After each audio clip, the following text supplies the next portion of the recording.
Салам достор, назарыңыздарда Аралаш медиа. Бүгін сіздерге механик деп аталған қызықты тасманы қысқаша баяндап бермекчимин. Сиз шашпай отырып, мага жақты белгисин басып, видеону аягына чейин көрүүгө даяр болуп калган болсоңуз, биз баштадык.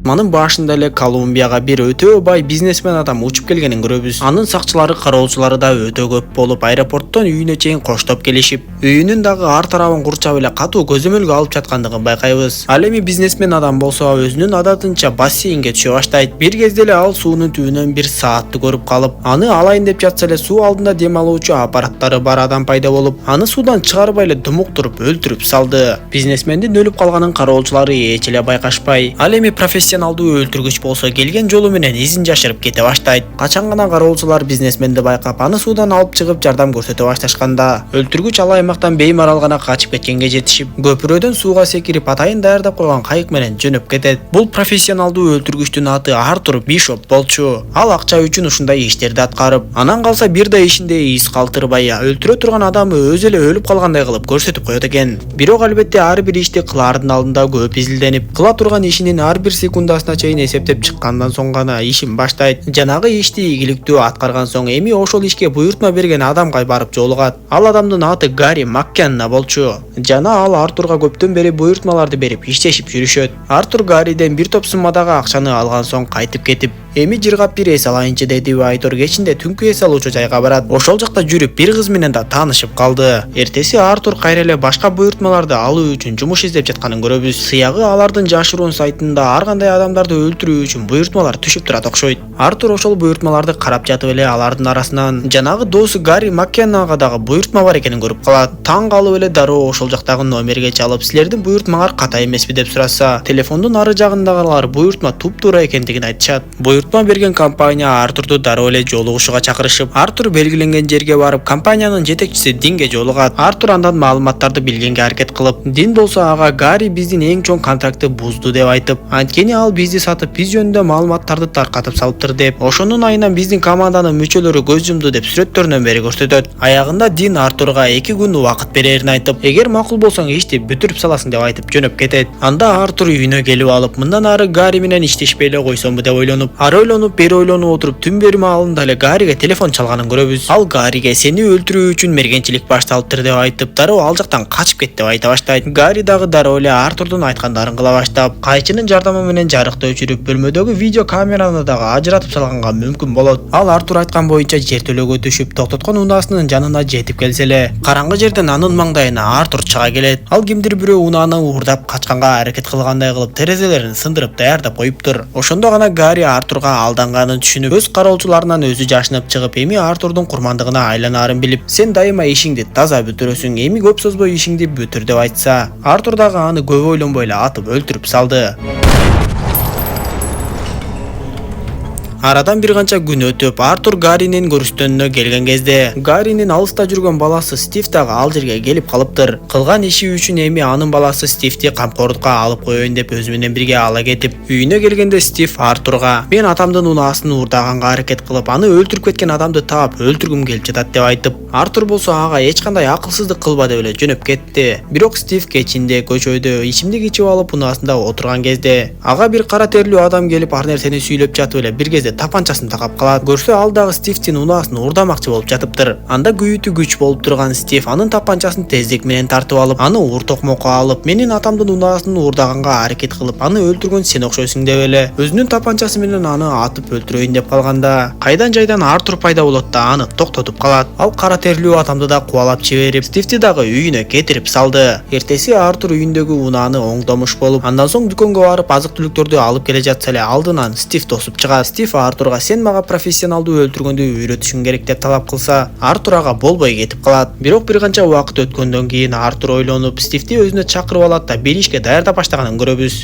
А дегенде эле Артур Стив менен бир жерге барып, ага күчүк сатып берет. Кайтып келе жатып, Стивдин жашоосундагы баардык нерсени билерин айтып, анын жашоосундагы көп нерселерди айтып берип коет. Ушул учурдан тарта Артур Стивге күн сайын атканды үйрөтүп, анан да күн сайын Стивге күчүктү берип, белгиленген кафеге барып тамактанып келип туруусун талап кылат. Ошентип Стивдин машыгып жатканына бир айдан да ашык убакыт болуп, эми Артур аны жаңы деңгээлге чыгармакчы болуп, өзү менен бир жерге ээрчитип барат. Ошол жактагы жолуккан адам менен келишим түзүп жатышып эле, Артур куру менен ошол ал адамды муунтуп өлтүрүп салат. Андан соң ал адам өзүн өзү муунтуп алгандай кылып жасап коюшат да кетип калышат. Артур Стивке эми кийинки ишти өзүң аткарасың деп айтып, көрсө Стив күчүгүн жетелеп алып жанагы кафеге күндө барып жүргөндүгү бекеринен эмес экен. Буйртма берилген адам ошол кафеде дайыма жүргөндүктөн жана ал адамга кыздар эмес эркектер жагары белгилүү болуп, Стив ошол адамдын көңүлүн өзүнө бурдурушу керек болуп жатыптыр. Бир канча күндөн кийин ал адам Стивке келип таанышып, план ойдогудай кете баштады. Ал эми план боюнча Стив болгону ал адамдын ичимдигине уулуу затты кошуп коюшу керек эле. Артур Стивке ишти таза бүтүр деп айтып, эгер башка жол менен өлтүрөм десең, ал адам өтө эле чоң болгондуктан алың жетпей калышы мүмкүн деп айткан. Ошого карабастан Стив чечүүчү учурда анын ичимдигине уулуу затты кошуудан баш тартат да өз күчүн сынап көрүүнү чечти Айтур. Баягы Артур кылгандай кылып эле кур менен муунтуп өлтүрмөкчү болот. Стив ал адам менен бирге анын үйүнө барып, бир кезде убакыттан пайдаланып эле аны кур менен муунтуп өлтүрмөкчү болуп, бирок албетте ал адам чоң болгондуктан күчтүүлүк кылды. Ал Стивти ары бери тоглотуп, ур токмокко ала баштап, бирок Стив дагы тырышып жатып эле бир кезде күтүлбөгөн жерден уштуу темир менен аны сайгылап салганга жетишип калат. Ошентип Стив ишти бүтүргөнү менен Артур ага иштин таза болбой калгандыгын айтат. Ошентип көп өтпөй алар дагы бир жаңы буйртманы алышып, бул жолку алардын олжосу кайсы бир сектанын башчысы болчу. Алар ал адамды бир канча күн бою изилдешип, ал адамдын үйүнө билинбеген камераларды да орнотконго жетишип, изилдеп отуруп бир күнү анын үйүнө кирип жашынып да калышты. Бир учурда ал адам наркотикалык заттарды колдонуп, кароочуларын сыртка чыгарып өзү бөлмөдө жалгыз калган кезде көскүнүн аркасында жашынып турган экөө чыгып келет да ал адамдын оозуна бир нерсени тыгып, думуктуруп өлтүргөнгө аракет кыла башташат. Кароочулар кирип келгенче алар жашырынып жетишип калышат да кароочулар ал адамдын өлүп калганын билишип, анан да кандайдыр бир үндөрдү угуп калышкандыктан көскү тарапты карап аны алайын деп жатса эле Артур алардын бирин атып жиберип, атыш башталып кетти.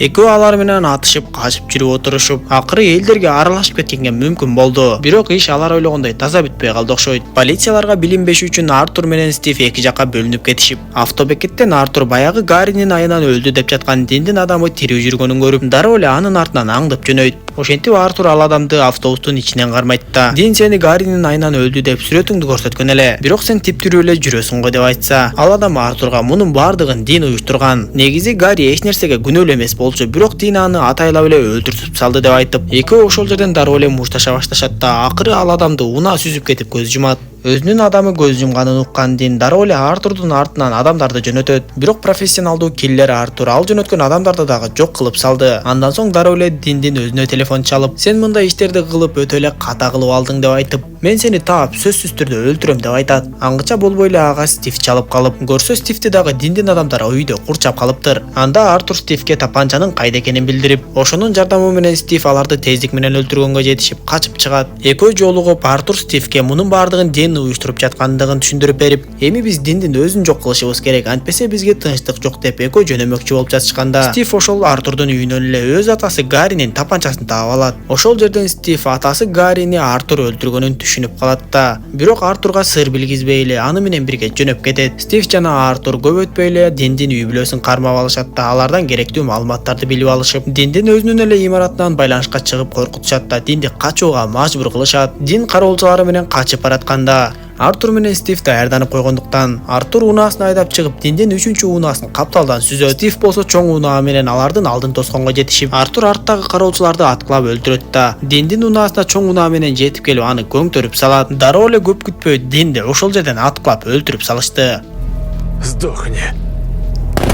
Ошентип Стив менен Артур ал жактан жөнөп кетишип, Артур Стивке эми биз эч кимге көрүнбөй алысыраак жакка жоголуп кетишибиз керек деп айтат. Дал эле ошол учурда Артур Стивдин чөнтөгүндөгү анын атасынын тапанчасын көрүп калып, демек Стив баарын билет экенин түшүнүп калат. Алар май куюучу жайга келгенде Стив ошол жерден атасы үчүн өч алууну чечип, май куюп жатканда майды жерге эле төгүлө тургандай кылып коет да имараттын аркасына басып барып, агып жаткан күйүүчү майды атып, унаада отурган Артурду ошол жерден эле жардырып жиберди. Ошентип ал Артурдун үйүнө келет да анын үйүн дагы бир канча мүнөттөн кийин жардырып жибергидей кылып ырастап коюп, Артурдун канчадан бери оңоп келе жаткан унаасын айдап алып жөнөп кетип калды. Жүрүп баратып эле ал жанындагы орундукта кагаздын жатканын көрүп, аны алып окуп көрсө, ал катты Артур жазган болуп, эгер сен бул катты окуп жаткан болсо, анда сен өлдүң деп жазган болот. Стив болсо дароо эле күлө баштап, бирок унаа жарылып кетти. Ошону менен катар эле Артурдун үйү дагы жарылып, эч кандай бир из калган жок окшойт. Көрсө Артур Стивдин ойлорун түшүнүп калгандыктан унаа жарылганга чейин секирип кеткенге жетишип калыптыр. Ошентип ал бул жолу дагы эч кандай из калтырбай башка өлкөгө жөнөп кетип жатканын көрөбүз. Тасма ушундайча соңуна чыгат достор. Видео жаккан болсо мага жакты белгисин басып, дос тааныштарыңыз менен бөлүшүп койгонду унутпаңыз. Кийинки видеолордон көрүшкөнчө аман болуңуздар.